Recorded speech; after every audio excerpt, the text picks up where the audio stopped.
राजू एक साधारण किसान जो अपने परिवार के साथ छोटे से गांव में रहता था। उसकी जिंदगी शांतिपूर्ण और सरल थी, लेकिन गांव में पिछले कुछ महीनों से अजीब घटनाएं घट रही थीं। हर रात गांव के कुछ घरों में रहस्यमय आवाजें सुनाई देती और कुछ लोग अचानक बीमार पड़ जाते। लोगों में डर फैल चुका था। क्या सच में यहाँ कोई बुरी आत्मा है? ये सवाल हर किसी के मन में उठ रहा था। पर राजू वह ऐसा इंसान नहीं था जो बिना सोचे समझे किसी चीज पर यकीन कर ले। उसने ठान लिया कि वह इस रहस्य को जरूर सुलझाएगा।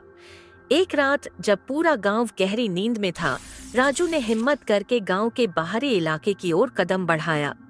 हवा में अजीब सन्नाटा था और राह जैसे रहस्यों से भरा हुआ था।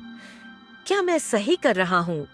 उसके मन में यह सवाल कौन था, लेकिन उसने खुद को संभाला और आगे बढ़ता गया। अचानक दूर कहीं झाड़ियों के पीछे से कुछ आवाजें आईं। यह क्या है? राजू चौंक उठा। उसने देखा कुछ लोग छिपकर गांव से बाहर निकल रहे थे। उसका दिल तेजी से धड़कने लगा। ये लोग कौन हो सकते हैं? उसने बिना कोई आवाज किए उनका पीछा करना शुरू किया। वे लोग एक पुराने कुएं के पास रुके। राजू चौंक कर सोचने लगा, यहाँ क्या हो रहा है? उसने देखा कि वे लोग कुएं के पास जमीन खोद रहे थे। राजू के मन में यह सवाल गूंज उठा। अगले दिन उसने गांव के बुजुर्गों को ये सब बताया। पहले तो कोई यकीन नहीं कर पाया। तुम सच कह रहे हो राजू?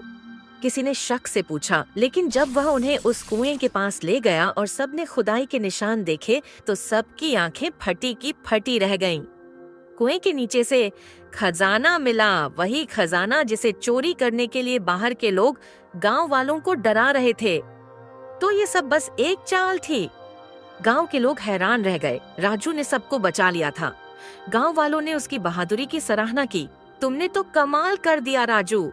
उसकी चतुराई ने पूरे गांव को एक बड़े खतरे से बचा लिया था। अब गांव में फिर से शांति लौट आई थी और राजू अब सिर्फ एक किसान नहीं बल्कि गांव का नायक बन चुका था। अगर आपको ये कहानी अच्छी लगी है तो इस वीडियो को लाइक कर देना और हमारे चैनल स्क्रीन तक को सब्सक्राइब कर देना।